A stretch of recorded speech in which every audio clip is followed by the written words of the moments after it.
Ele é senador da República, foi candidato a vice-presidente com Aécio Neves na última eleição e fez um discurso bastante inflamado depois que a atual presidente tomou posse, Diguinho. Aloísio Nunes.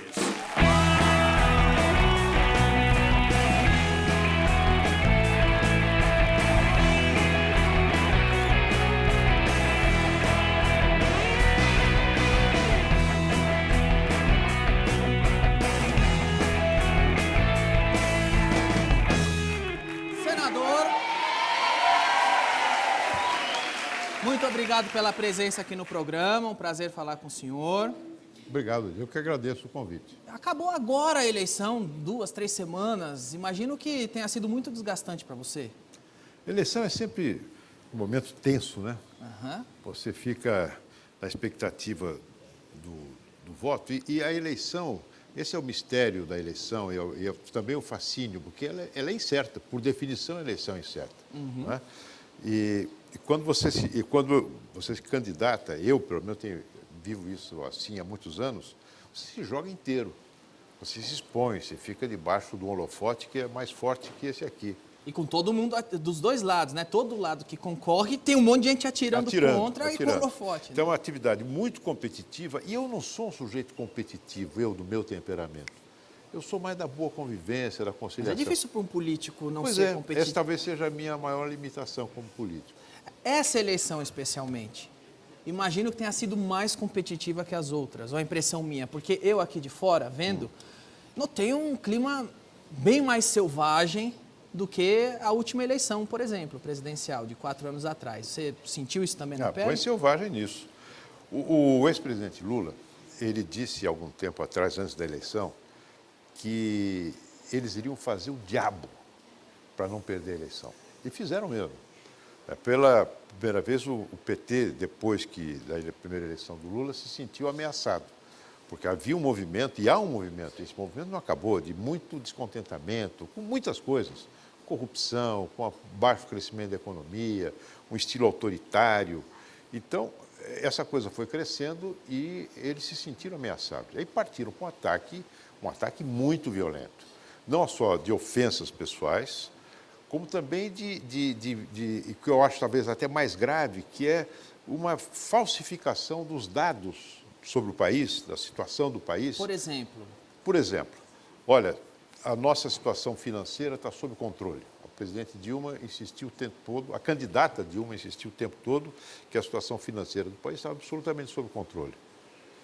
Logo depois da eleição, ela manda para o Congresso um projeto de lei em que ela confessa que não conseguiu alcançar o que se chama no jargão legislativo de superávit primário, que é economizar aquilo que a lei orçamentária determinava que ela economizasse para ir aos poucos pagando a dívida pública do Brasil. Né? E ela descumpriu o orçamento porque gastou demais durante a campanha, perdeu o controle dos gastos, meteu o pé na jaca, fez o diabo em matéria de gestão financeira e o Brasil hoje está numa situação muito difícil nessa matéria. Agora, o senhor está acusando um político de maquiar dados, um candidato na época da eleição. Qualquer candidato faria isso na época da eleição? Olha, nem tanto, viu? Eu acho o seguinte... Você não acha que faz parte do jogo? É eleição, vamos mentir mesmo, vamos maquiar tudo? Acho que não. Que candidato assumiria? Minha administração está muito mal. Eu acho que alguém pode chegar ao seguinte, olha, a situação do Brasil é difícil, nós vamos precisar fazer sacrifícios. Dizer a verdade, porque todo mundo sabia isso, Daniel. Todo mundo sabia. Não há por que você falsear os dados que o eleitor tem que conhecer para tomar uma decisão ponderada. E, senador, é claro que evidentemente, que você, quando se candidata, isso é muito comum, o sujeito exaltar as suas próprias virtudes. Olha, né, exagerar no autoelogio. Eu sou ótimo, sou isso, aquilo. Tudo bem. Compre, quem quiser, a mercadoria por esse valor. Não é? Agora, você falsear os dados da situação brasileira para, com isso, e para levar o eleitor a uma decisão que não é uma decisão razoável, quando você atribui ao adversário intenções que nunca foram dele. Fizeram isso com você? Com o Aécio, vice, hein? veja bem, o que disseram? Que se o PSDB ganhasse as eleições, nós iríamos acabar com o programa da Bolsa Família. É uma mentira. Essa Bolsa Família começou a ser criada no tempo ainda do Fernando Henrique. O Lula expandiu o programa, mas ele é algo que já faz parte. Primeiro, está consagrado numa lei. Segundo, é um dinheiro público, um dinheiro que não pertence a um partido. Não é? E terceiro, a Bolsa Família e esse programa, ele faz parte já, digamos, é algo indispensável para as famílias mais pobres, que vivem, não têm emprego, não têm instrução. É um fator de organização da família. Então, dizer que nós íamos acabar com a Bolsa Família levou a... Você acha que foi decisivo na eleição? Foi importante, claro. Porque você disse assim, ela maquiou dados da economia no país e todo mundo sabia que era mentira. Mas se todo mundo sabia, como que ela ganhou? Como que a maioria votou nela? Eu acho que a maioria votou nela, porque, em primeiro lugar, porque o PT é um partido forte. Eu não vou dizer que é um partido fraco. Já tem os seus adeptos, tem a sua base. Né? Agora, em grande parte da vitória, eu atribuo a essa falsificação das posições do adversário. O tal diabo durante as eleições. Exatamente. Vocês chegaram... E é o uso e o abuso dos meios de que o presidente da República dispõe para se autopromover. Porque a presidente Dilma estava em campanha há 3 anos antes da eleição. Ela se lançou como candidata, o Lula lançou como candidato. Ela nos últimos 30 dias, ela não apareceu no Palácio do Planalto para trabalhar. Mas isso é contra a lei, não? Eleitoral? Sim, você não pode fazer campanha antecipada, mas o presidente pode requerer o horário de televisão, por exemplo, uma campanha disfarçada. Claro. E não tem como a oposição, vocês são oposição, policiar? Ou nós fizemos várias vezes, várias representações. E por que não dá em nada? Porque a coisa vai para o tribunal eleitoral e acaba não dando em nada. Né? Vocês chegaram a achar que iam ganhar? Naquele momento ali da apuração, teve até imagem de vocês comemorando? Não, comemorando. Não? É porque na internet eles pegam uma imagem, transformam em outra coisa, vira boato. Vocês chegaram a... Agora vai, ganhamos. Vocês chegaram a comemorar? Não, o que aconteceu foi o seguinte, a campanha, especialmente a campanha no segundo turno, ela ganhou uma dimensão que as outras campanhas nossas do PSDB não tinha ganho no passado. Porque foi uma virada que ninguém esperava. Foi uma virada. Né? O Aécio estava muito mal na campanha, quando a Marina apareceu como candidata, ela logo ocupou o segundo lugar. Ela foi bombardeada da maneira mais torpe que se possa imaginar pelo PT. Disseram coisas da Marina que, se a Marina for eleita, ela vai tirar 1,3 bilhões de reais da educação. Mas tem um fundo de verdade? Nada. É uma coisa rigorosamente fantasiosa. E como que uma mentira ganha áreas de verdade? O grau de instrução do povo brasileiro ainda é um grau de instrução, sabe, que não é... As pessoas se informam muito por impressão também, né? Olha, vai tirar dinheiro da educação, vai entregar o comando da economia para os banqueiros. O que tem a ver com isso? Agora, vocês disseram que teve uma virada do Aécio, o Brasil inteiro viu uma virada do Aécio, mas... A campanha do Aécio, ela virou um movimento popular muito forte. Mas você acha que é porque está todo mundo do lado do PSDB, do Aécio, ou porque está anti o governo, está anti 12 anos? É anti-PT ou pro-PSDB esse movimento todo? É anti-PT, sem dúvida nenhuma. É um sentimento de saturação, estou por aqui, não dá mais. E aí quem é anti-PT se agrega à principal oposição? No segundo turno, assim, as pessoas que votaram na Marina, na sua maioria, foram para a candidatura do Aécio no segundo turno, porque era uma oportunidade, porque não queriam mais o PT. Senador, uma fofoquinha de bastidor aqui. Teve a reviravolta do Aécio que ninguém estava esperando. Mas vocês, no bastidor da política ali, já sabiam pelas pesquisas, ou vocês se surpreenderam tanto quanto as pessoas, que só tinha como dado as pesquisas que iam na TV? Ou vocês tinham pesquisas exclusivas? Não, nós tínhamos pesquisas nossas. Sim. Mesmo assim se surpreenderam? Que mostravam esse crescimento do Aécio, um crescimento constante, que os institutos de pesquisa... Tinha pesquisa que dava a vitória do Aécio? Dava a vitória do Aécio, mas dava também o seguinte, é uma vitória por uma margem muito pequena, podia dar tudo, porque a pesquisa não é um negócio batata. Não é? Mas as pesquisas nossas nos davam uma posição muito mais favorável do que aquela que os institutos consagrados, enfim, públicos, diziam. Né?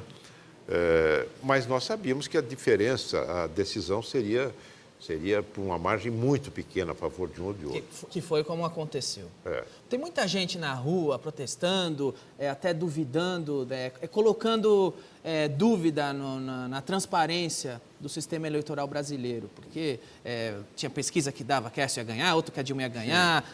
A internet tem um monte de boato, não é? É verdade.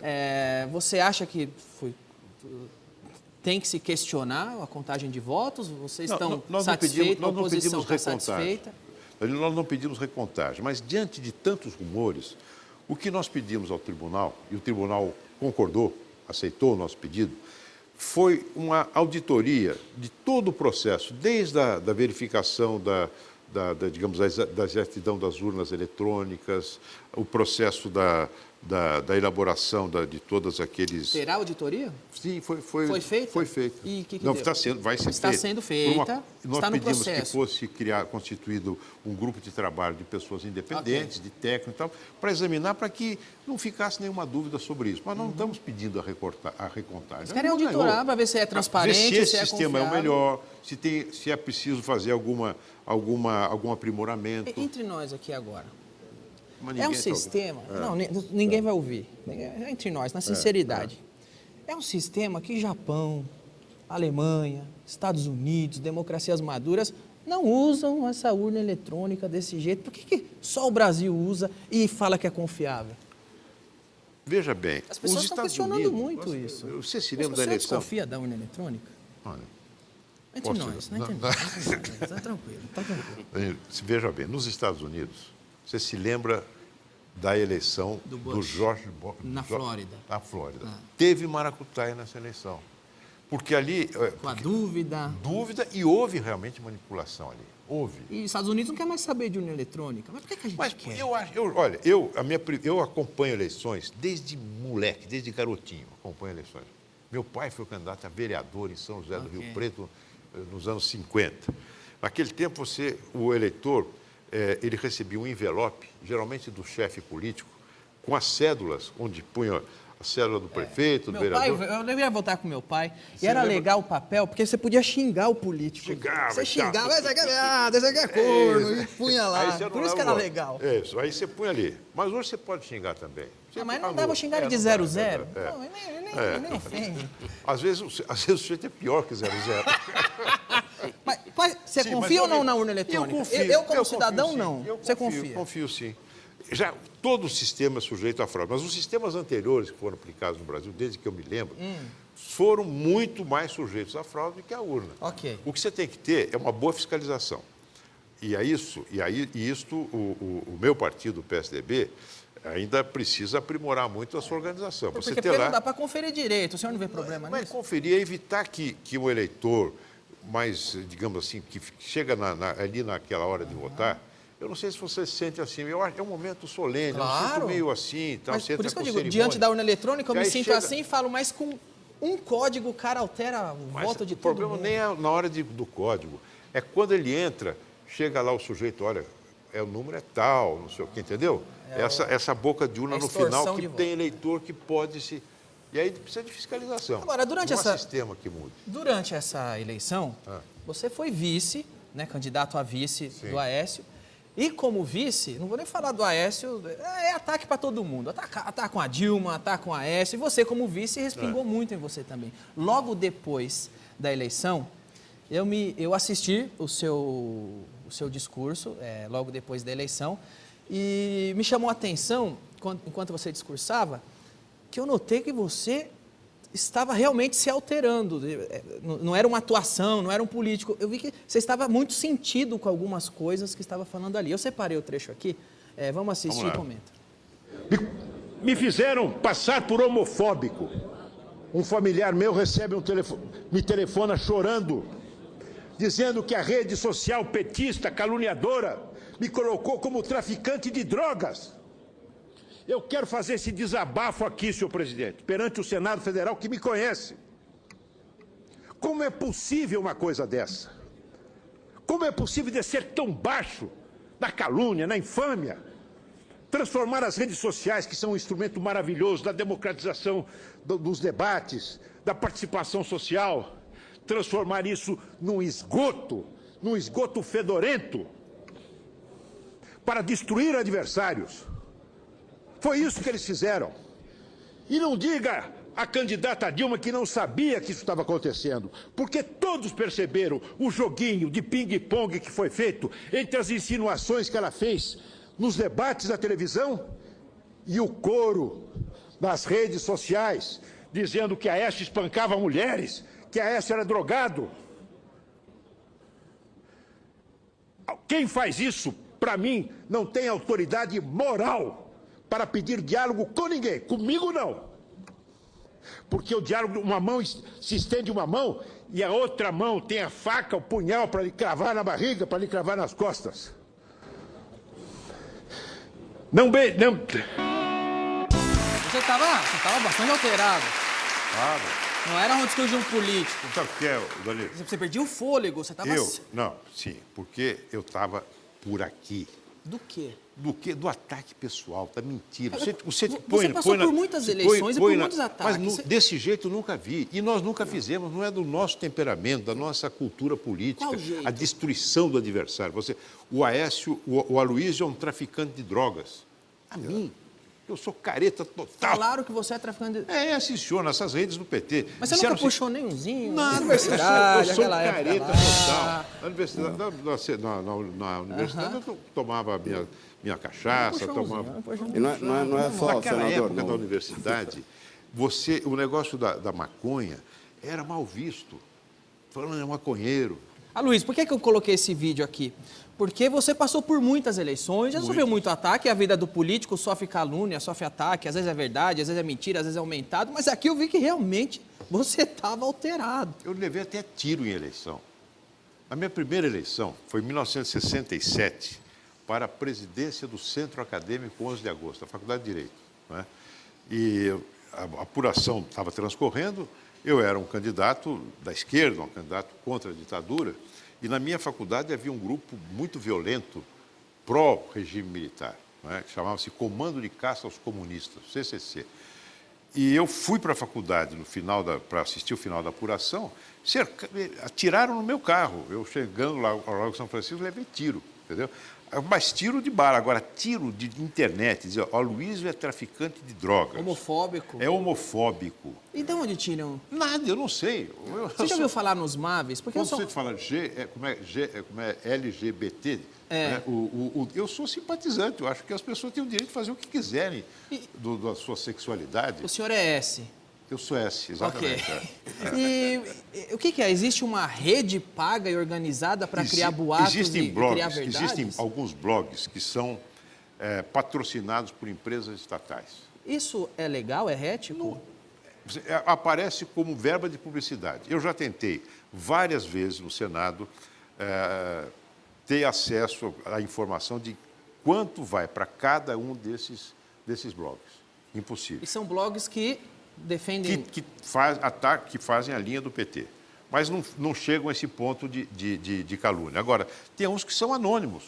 São anônimos. Você bota e põe lá um servidor lá na Flórida, ou não sei aonde, nos Estados Unidos. São os tais do MAVs? Exatamente. Militância em ambiente virtual? E aí põe as coisas. Por exemplo, eu fui o relator no Senado de um projeto de lei do Lula, não é? Que cria a Comissão da Verdade, criou a Comissão da Verdade, que foi uma comissão criada para apurar as circunstâncias dos crimes cometidos contra os opositores da ditadura.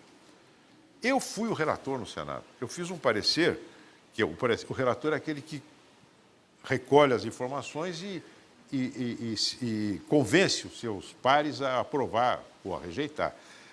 Eu fui o relator. Botam lá que eu fui contra a Comissão da Verdade. Mas agora... Eles fabricam a... Fabricam. Mas isso é aquele que o marqueteiro do Hitler, como chama? O Goebbels Goebbels falava? Repete. Fernando Henrique, outra coisa que repete o tempo todo. Fernando Henrique quebrou o Brasil 3 vezes. Quebrou coisa nenhuma. Fernando Henrique pegou o Brasil com uma inflação de 900% ao ano e colocou ordem na casa. É a tática do Goebbels. Agora repete isso uma mentira até virar verdade. repete, até que isso passa a ser verdade. E não tem como desmantelar isso? Porque você repete ali no discurso, existe uma rede petista de desinformação que cria mentiras até virar verdade, da qual você foi vítima, e qualquer pessoa que não agrada, provavelmente é possível que amanhã eu seja homofóbico também, só porque fiz essa entrevista aqui. É claro. E a oposição... homofóbico, você é homofóbico. Exato, acontece. Aqui faz uma coisa que não gosta, tem a vigilância, os blogs pagos do governo e transformam você no que quer. Mas a oposição não está muito confortável com isso? Eu acho que, a partir dessa eleição, especialmente a partir dessa eleição, nós, da oposição, pelo menos nós do PSDB e de outros partidos também da oposição, nós acordamos para a necessidade de estarmos mais presentes nas redes sociais. E presentes de uma maneira organizada, de uma maneira, digamos, com alto grau de profissionalismo, no sentido de utilizar todos os instrumentos que estão à disposição de quem queira dialogar, debater, difundir suas ideias pelas redes sociais. É impossível. Debater em algumas redes não, sociais debater eu acho impossível, difícil, porque você presente, é tudo coisa muito curtinha, isso, né? Aliás, não, eles não debatem. É como discutir com alguém fazendo... Mas você é capaz de aprimorar a sua capacidade de síntese, de dar a sua mensagem, ou rebater algo que é calunioso. Agora, essa coisa, vou só concluir, essa maneira, essa forma de atuar, atacando, destruindo, isto é próprio de gente que tem uma índole autoritária. É gente que considera a política como uma guerra de destruição e não como uma competição em torno de ideias e propostas. E não são esses que sempre ganham? E o PT tem índole autoritária. E não são esses que sempre ganham e faz a vontade deles prevalecer em cima da vontade da maioria? Eu acho que é uma das formas de você impor a vontade de um grupo minoritário. Não é? Você acha que a oposição tem acordado para esse tipo de coisa? A oposição acordou. Você acordou, teve dormindo um tempo. Nós subestimamos a importância disso. Eu quero falar com você sobre o papel da oposição agora. A gente falou sobre o seu papel nas eleições e eu quero saber o papel da oposição no cenário político daqui para frente, depois do intervalo. Não sai daí. De volta com o senador Aloysio Nunes. Me chamou a atenção o seu discurso pós-eleição. Ele tem outro trecho aqui, porque ele me pareceu um discurso, naquele momento, mais agressivo até do que o discurso de todo o PSDB. Você parecia que estava querendo mais oposição do que o partido inteiro. Estou errado ou não? Acho que o partido inteiro está muito consciente que tem que ficar em cima, apertar, fiscalizar, Você estava com sangue nos olhos, né? Tava. O PCDB, no momento, falava, calma, vamos... E você, não. Tem um trecho aqui. Vamos lá. Vamos falar sobre ele. Assim que foi eleita, já deu uma declaração, dizendo que propunha o diálogo. Volta a cantilena da reforma política, atropelando o Congresso Nacional. Recurso plebiscitário próprio dessa matriz bolivariana que é hoje, que empesteia a atmosfera que nós respiramos. Okay. Vamos por partes. Você usa um termo ali que a maioria das pessoas talvez não saiba o que é, e eu queria saber também o que é na sua visão. Você diz, essa matriz bolivariana que empesteia o diálogo político atual. O que é isso? Bom, bolivariana é Simão Bolívar foi um dos grandes líderes da independência das Américas, né? E o Simão Bolívar, ele era um liberal, era um homem que foi formado na filosofia do iluminismo, da crença na razão, do diálogo bem informado como uma forma de você construir uma sociedade política ordenada. Bom, mas foi ele foi... É o símbolo da libertação das Américas. Uma libertação do colonialismo espanhol. Sim. Não é? Agora, houve uma apropriação indevida da figura do Bolívar por um ditador da Venezuela chamado Hugo Chávez, que tentou primeiro dar um golpe de Estado, não conseguiu, depois ele foi eleito, e eleito, ele foi aos poucos transformando o regime democrático no seu contrário, um regime ditatorial. Censurando a imprensa, cassando mandatos de opositores arbitrariamente, sem o processo legal, controlando o judiciário, mobilizando os chamados movimentos sociais contra os seus opositores, inclusive recorrendo à violência para isso, né? E se alinhando com... sob pretexto de estar fazendo uma mudança, uma revolução social. Revolução coisa nenhuma. A Venezuela hoje é um país endividado, é um país que tem um índice de inflação altíssimo, é um país... Só cresce mais do que o Brasil, porque o Brasil está na rabeira de todos os países da América Latina em matéria de crescimento econômico. Mas o governo atual é bem Mas aliado. eles têm petróleo, petróleo e tal. Então, agora,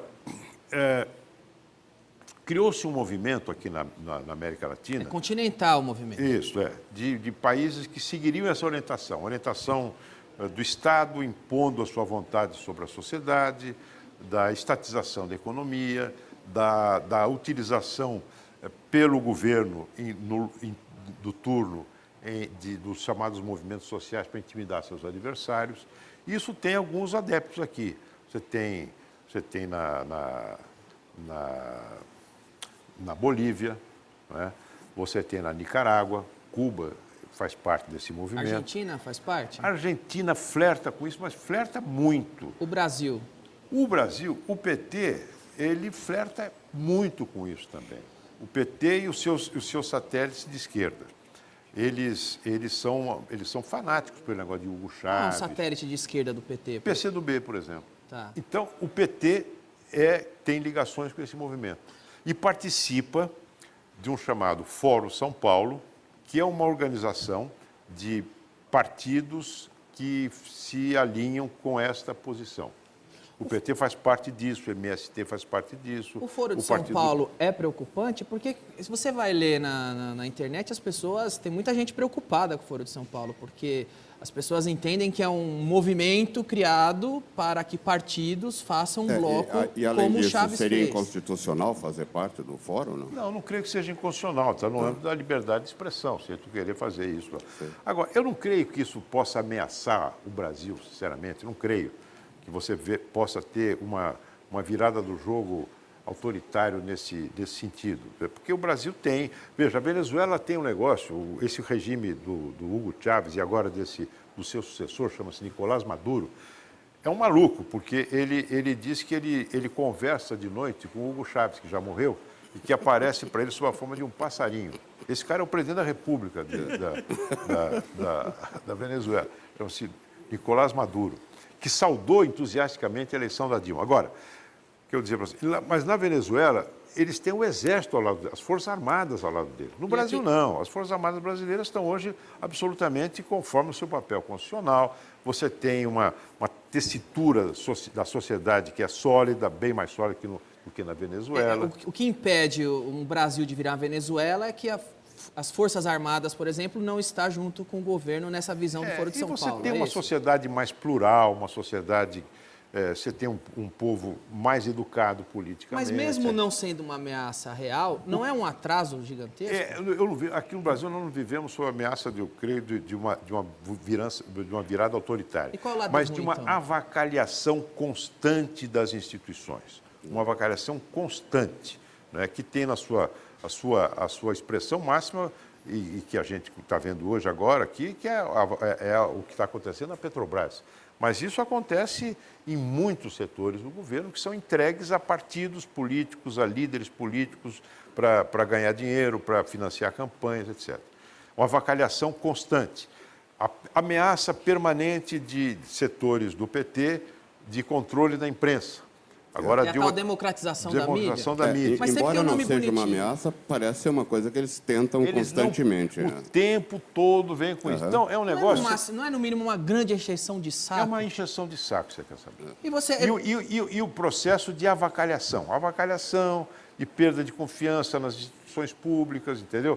O diálogo político se degradando, uma campanha como essa, em que a presidente da República se permite falar, mentir, da forma como ela mentiu, conscientemente, isso vai degradando o ambiente político. Qual é o perigo, por exemplo, da democratização da mídia? O que isso vai trazer de ruim? Democratização da mídia significa controle governamental sobre a imprensa. É censura, em outras palavras? No fundo é isso.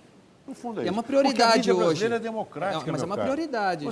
Olha, aqui você... Já foi decretado, já foi falado que é uma prioridade no governo novo a democratização da mídia. Ela falou isso. Agora, existe domínio da mídia por algum setor. Você tem na mídia, você tem empresários, você tem igreja, você tem partidos políticos, você tem vários jornais de grande influência. E a democratização da mídia vai fazer o quê? Ela vai ter, o que a Argentina está fazendo? A Argentina está cortando os meios de funcionamento do jornal de maior circulação lá, que é o La Nación. Como que corta? Fiscalização, põe gente ali na oficina para... Lei que proíbe tipos de publicidade. Exatamente. Mas, Obriga o grupo que tem várias sucursais a se desfazer das suas sucursais, não pode ter mais de uma sucursal. E aí vai, entendeu? Entendi. Mas não vão conseguir, entendeu? Isso aqui não vão conseguir, mas é permanentemente algo, como você diz, uma coisa que fica enchendo o saco. Tá? Você tem que ficar brigando contra algo que, no fundo, é um atraso. Ninguém vai querer, entende? Quer dizer, o Brasil não é um país em que algum setor da opinião ou algum setor econômico tenha monopólio sobre a formação da opinião pública. Felizmente. Ali no seu discurso pós-eleição, você é bem enfático que você fala, comigo não tem diálogo. Não tem. O diálogo é o seguinte, quem ganhou a eleição, governa. E eu espero que a presidente Dilma governe. Né? Que ela cumpra, que ela faça aquilo que o presidente tem que fazer. Que ela não fez no seu primeiro mandato. Agora, então a função dela é governar. A nossa função, nós perdemos, o nosso dever é vigiar quem ganhou. É lutar contra abusos, é exigir apuração da corrupção, é não deixar passar leis nefastas, né? É ficar no pé e preparar a volta, preparar a alternância. Senador, para mim... Porque a oposição que se conforma, eu acho que é tão importante para um bom funcionamento do regime democrático você ter um bom governo como ter uma boa oposição. E boa oposição é oposição, ponto. Mas não vocês é acham que vocês já foram mais moles na oposição esse tempo aí? Não. Eu acho que a oposição hoje no Brasil, diferentemente do que vinha acontecendo, a oposição estava bastante, digamos assim, desvinculada do movimento popular, do movimento da sociedade. Era uma oposição que se concentrava muito no debate parlamentar. Esse movimento agora, por exemplo, de manifestações por todo o Brasil, anti-PT, uns pedem impeachment da Dilma, outros pedem investigação nas urnas, como que o PSDB, esse partido organizado, encara isso? Porque, para mim, aqui desse lado que eu estou, parece um pouco confuso, ou pelo menos desequilibrado o cenário brasileiro, porque a gente tem partido de esquerda, que é o PT, e a oposição também é a esquerda, PSDB. Sim. É um esquerdismo histórico. O senhor é um esquerdista histórico. Eu não considero que o PT seja um partido de esquerda, porque você veja a maneira como eles governam. Vê quem são os aliados. É um partido social-democrata, é um partido democrático, mas é um partido que depende... Sim, que quer... Primeiro, a democracia para nós é algo absolutamente inarredável. Quem é mais esquerda, PT ou PSDB? Você falou que o PSDB é mais esquerda que o PT. Você não acha que faz falta... Vê com quem eles governam. Eles governam, veja, o PP, que é o partido do Maluf, é um partido extremamente conservador. Collor, o PR, são partidos de direita. O problema no Brasil é que nós não temos uma direita que se assuma enquanto direita. É isso que eu quero te perguntar. Por que não tem uma direita organizada? Você não acha que a direita brasileira... Faz envergonhada, faz falta ter. Mas você não acha que é culpa... depois da ditadura, ficou demonizado dizer que é direita? Demonizado, exatamente. Quando você pode Como já foi, comunista come criancinha, hoje não é mais, hoje é direitista. Exatamente. Eu acho que falta no Brasil uma direita que diga o seguinte, olha, nós queremos reduzir impostos dos mais ricos para que eles possam investir mais e gerar emprego. A direita americana fala isso. Nós somos contra qualquer tipo de intervenção do Estado no funcionamento da economia. Ela fala isso. Agora, o problema é que a direita brasileira, ela gosta de viver de favores do Estado, entendeu? Ela não é liberal no sentido de exigir uma separação maior entre o Estado e a sociedade. Ela é pendurada no Estado. Ela quer que o Estado patrocine. É verdade isso. A esquerda também é um pouco pendurada. Não, mas a esquerda é esquerda. A esquerda é estadista. Mas veja, o negócio do PT, você tem razão, a esquerda é estatizante. Né? A esquerda é estatizante, a direita não. Agora a direita quer... Estado, me patrocine para eu lutar contra você. É por isso que a direita brasileira é sócia do PT no governo. Exatamente por isso. Agora, é interessante, entendeu? Ver o senador... Eles querem pegar uma boquinha na Petrobras. O PP, né, quer indicar lá o Paulo Roberto Costa para a diretoria do abastecimento da Petrobras, para cuidar do abastecimento do quê? O senador é um esquerdista histórico, tem passado, vamos dizer, piloto de fuga. Oh, eu sempre quis ser piloto de fuga, deve ser demais. Olha, adrenalina subir. Medo desgraçado. Pô, eu queria pegar um trem pagador, seria demais. Piloto Aliás, de fuga no videogame, né? o que você sentia ali quando você estava pilotando na fuga ali? Você ficava... Medo. Medo? Claro. E você sente falta disso aqui, ó, desse seu tempo de guerrilheiro, vamos dizer assim? Você sente falta disso? Do quê? Do cabelo? Olha eu lá. Do cabelo. Você sente falta do cabelo? Eu sinto. Sinto falta? Acho que eu Sente sinto falta do cabelo. Agora, por que Eu até pedi para o Antônio Caio caprichar na maquiagem, que eu sabia que você ia mostrar essa foto. Você sabe uma coisa que eu achei engraçada? O senhor senador, um esquerdista histórico, dizendo que faz falta uma direita de verdade no diálogo político. Para dividir as águas. A direita, uma direita liberal, talvez a gente não tenha uma direita rigorosamente liberal, mas tem segmentos da direita liberal. Mas a direita diz, olha, eu sou da direita porque eu quero menos Estado, menos impostos, menos isso, menos aquilo, mas eu sou a favor da democracia, das regras da democracia representativa. Que é o que uma democracia saudável tem, Você direita tem na e França. esquerda Na dialogando. França, o jeito assim, Lula, droite, nós, a direita, é a direita. Claro que você tem lá uma direita fascisante, que é e uma direita republicana, mas... Assim como tem a esquerda comunista e a esquerda da social-democracia. A esquerda liberal. Você vai no nível, né? Exatamente. O fato é esse. A direita brasileira, ela gosta de favores do governo. O que nós não podemos ter são 28 partidos na Câmara dos Deputados. Você pega a Câmara dos Deputados, tem 28 partidos políticos representados na Câmara. E não tem 28 correntes de opinião no Brasil. São grupos que vivem... O que resolve isso? É a tal reforma política? Isso ou é resolve... maturidade do diálogo político? Eu acho que falta ter uma mudança na lei, que se fosse feita, ela melhoraria muito essa situação. Quem pedir que os partidos vendam tempo na propaganda eleitoral na televisão, quer dizer, quando você se associa, quando um partido lança um candidato, ele procura juntar uma série de partidinhos para poder compor um tempo maior na propaganda eleitoral. Não é? Então, impedir que isso ocorra. Quer coligar, coliga, mas não soma o tempo. Ok. Agora, a gente tem aqui manifestações espontâneas que estão surgindo, e como o senador vê isso? Apoia, não apoia? Eu apoio, desde que seja feita dentro da lei, que não saia quebrando as coisas, que respeite a legislação municipal sobre manifestações, que ninguém mais respeita. Qualquer coisa, você para a Avenida Paulista. Ok. Eu vi a entrevista que você fez aqui com o Bolsonaro e com aquele outro rapaz que fazia um super-homem, como é que ele chamava? Não, o Paulo Batista. O Paulo Batista. Foi legal aquilo. Mas foi legal do tipo, foi divertido? Foi legal. Não, porque... Sabe por quê? Não, porque foi uma entrevista bem conduzida, você conduziu bem, e eles defenderam bem o ponto de vista deles. Eu achei legal. Senador, foi um prazer conversar com o senhor. Lembrando que, da mesma forma que eu entrevistei o senador, o sofá está aberto para também representantes do governo. Conversei com o opositor, representantes do atual governo também manifestam interesse. O sofá está democraticamente aberto para vocês. Muito obrigado, senador, foi um prazer.